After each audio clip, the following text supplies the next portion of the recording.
Hello friends. यहाँ पर आज 26 दिसंबर हो चुका है और अगले 5 दिनों में ये साल ख़त्म होने वाला है।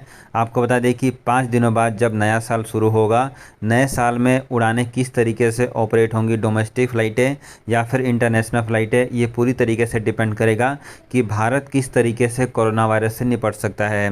यहाँ पर पीएम नरेंद्र मोदी की तरफ से कोरोना वायरस से निपटने के लिए कई बड़ी अनाउंसमेंट की गई है, जो हम अभी आपको आगे इस वीडियो में उसकी पूरी जानकारी देने वाले हैं। ये आगे जो वीडियो आपको मिलेगा वो पूरा का पूरा पीएम नरेंद्र मोदी की तरफ से जो बीते कल देश को संबोधन किया गया था, उसका पूरा वीडियो हम आगे आपको सुनाने वाले हैं।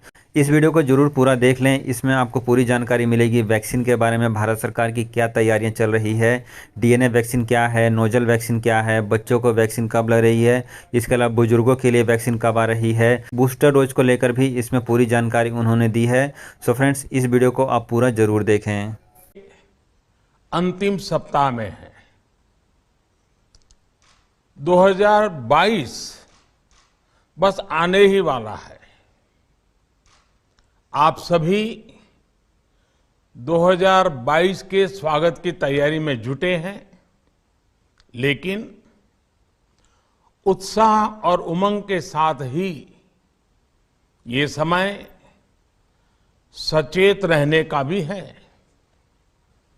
आज दुनिया के कई देशों में कोरोना के नए वेरिएंट ओमिक्रॉन की वजह से संक्रमण बढ़ रहा है। भारत में भी कई लोगों के ओमिक्रॉन से संक्रमित होने का पता चला है। मैं आप सभी से आग्रह करूंगा कि पैनिक न करें। हां, सावधान रहें, सतर्क रहें, मास्क उसका भरपूर उपयोग करें और हाथों को थोड़ी थोड़ी देर पर धुलना, इन बातों को हमें भूलना नहीं है। आज जब वायरस म्यूटेट हो रहा है तो हमारी चुनौतियों का सामना करने की ताकत और आत्मविश्वास भी मल्टीप्लाई हो रहा है। हमारी इनोवेटिव स्पिरिट भी बढ़ रही है। आज देश के पास 18 लाख आइसोलेशन बेड्स हैं, 5 लाख ऑक्सीजन सपोर्टेड बेड्स हैं, 1,40,000 आईसीयू बेड्स हैं। आईसीयू और नॉन आईसीयू बेड्स को मिला दें तो 90,000 बेड्स विशेष तौर पर बच्चों के लिए भी हैं।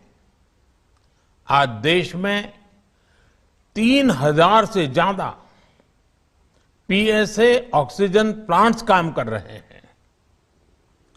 4 लाख ऑक्सीजन सिलेंडर्स देश भर में दिए गए हैं। राज्यों को जरूरी दवाओं की बफर डोज तैयार करने में सहायता की जा रही है। उन्हें पर्याप्त टेस्टिंग किट्स भी मुहैया कराई जा रही है। साथियों, कोरोना वैश्विक महामारी से लड़ाई का अब तक का अनुभव यही बताता है कि व्यक्तिगत स्तर पर सभी दिशा निर्देशों का पालन कोरोना से मुकाबले का बहुत बड़ा हथियार है। और दूसरा हथियार है वैक्सीनेशन। हमारे देश ने भी इस बीमारी की गंभीरता को समझते हुए बहुत पहले वैक्सीन निर्माण पर मिशन मोड में काम करना शुरू कर दिया था। वैक्सीन पर रिसर्च के साथ साथ ही approval processes, supply chain, distribution, training, IT support system, certification पर भी हमने निरंतर काम किया। इन तैयारियों का ही नतीजा था कि भारत ने इस साल 16 जनवरी से अपने नागरिकों को वैक्सीन देना शुरू कर दिया था। ये देश के सभी नागरिकों का सामूहिक प्रयास और सामूहिक इच्छा शक्ति है कि आज भारत 141 करोड़ वैक्सीन डोज के अभूतपूर्व और बहुत मुश्किल लक्ष्य को पार कर चुका है। आज भारत की वयस्क जनसंख्या में से 61% से ज्यादा जनसंख्या को वैक्सीन की दोनों डोज लग चुकी है। इसी तरह वयस्क जनसंख्या में से लगभग 90% लोगों को वैक्सीन की एक डोज लगाई जा चुकी है। आज हर भारतवासी इस बात पर गर्व करेगा कि हमने दुनिया का सबसे बड़ा, सबसे विस्तारित और कठिन भौगोलिक स्थितियों के बीच इतना सुरक्षित वैक्सीनेशन अभियान चलाया।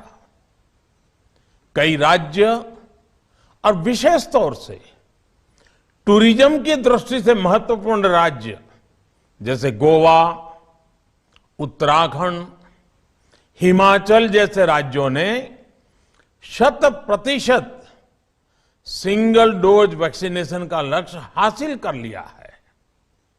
आज देश के दूर सुदूर गांवों में जब 100% वैक्सीनेशन की खबरें आती हैं तो मन को संतोष होता है।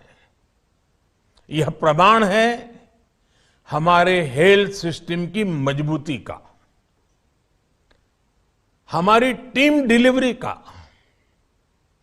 हमारे हेल्थ केयर वर्कर्स के डेडिकेशन और कमिटमेंट का, और देश के सामान्य मानवी के अनुशासन और विज्ञान में उनके विश्वास का।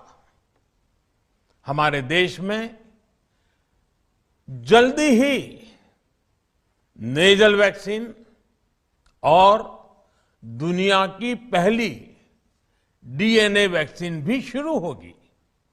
साथियों, कोरोना के खिलाफ भारत की लड़ाई शुरू से ही वैज्ञानिक सिद्धांतों, वैज्ञानिक परामर्श और वैज्ञानिक पद्धति पर आधारित रही है।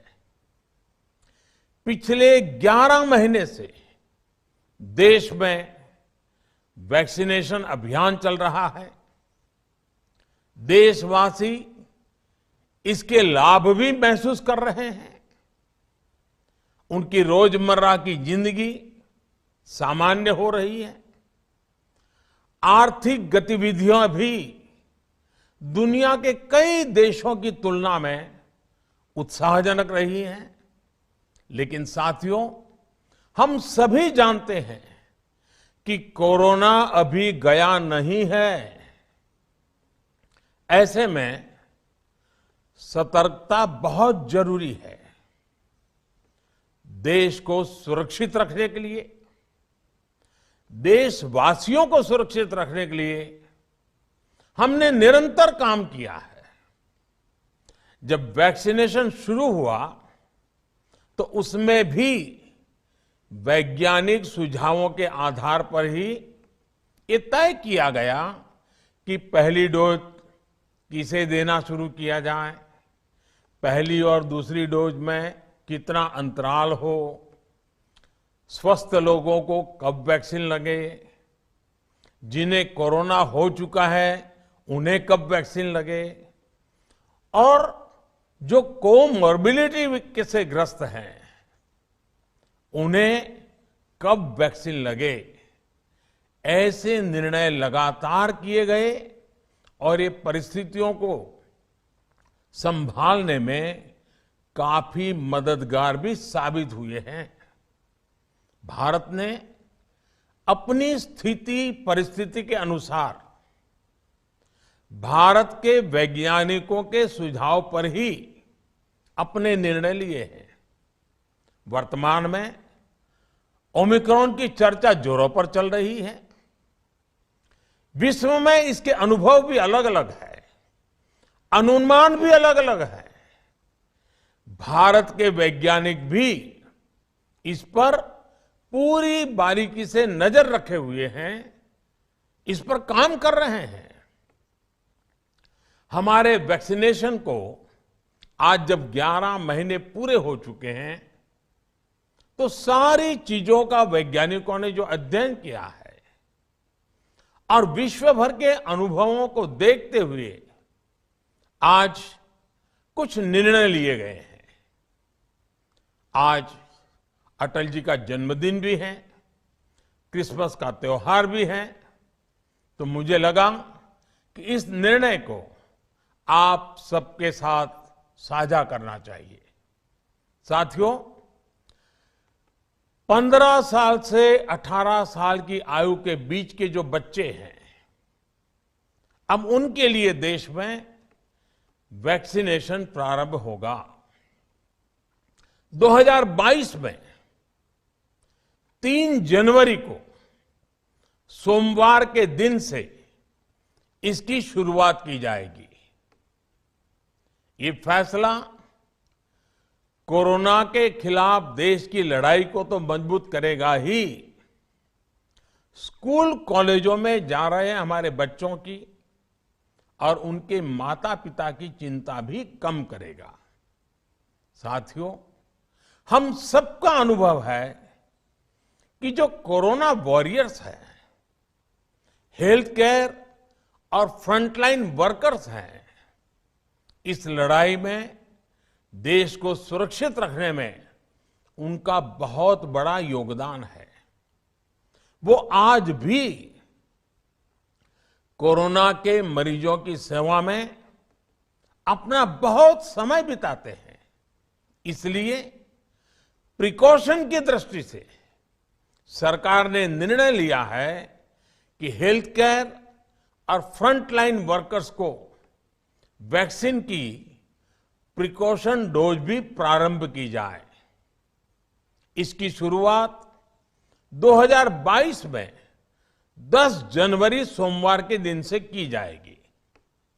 साथियों, कोरोना वैक्सीन का अब तक का ये भी अनुभव है कि जो अधिक आयु वाले हैं और पहले से ही किसी न किसी गंभीर बीमारी से पीड़ित है, उन्हें प्रिकॉशन लेना सलाह योग्य है। इसको ध्यान में रखते हुए 60 वर्ष से ऊपर की आयु के कोमॉर्बिडिटी वाले नागरिकों को उनके डॉक्टर की सलाह पर वैक्सीन की प्रिकॉशन डोज का विकल्प उनके लिए उपलब्ध होगा। ये भी 10 जनवरी से प्रारंभ होगा। साथियों, मेरा एक आग्रह है कि अफवाह, भ्रम और डर पैदा करने के जो प्रयास चल रहे हैं, उनसे बचना चाहिए। हम सभी देशवासियों ने मिलकर अब तक दुनिया का सबसे बड़ा वैक्सीनेशन अभियान चलाया है। आने वाले समय में हमें इसको और गति देनी है और विस्तार देना है। हम सभी के प्रयास ही कोरोना के खिलाफ इस लड़ाई में देश को मजबूत करेंगे। आप सबका बहुत बहुत धन्यवाद।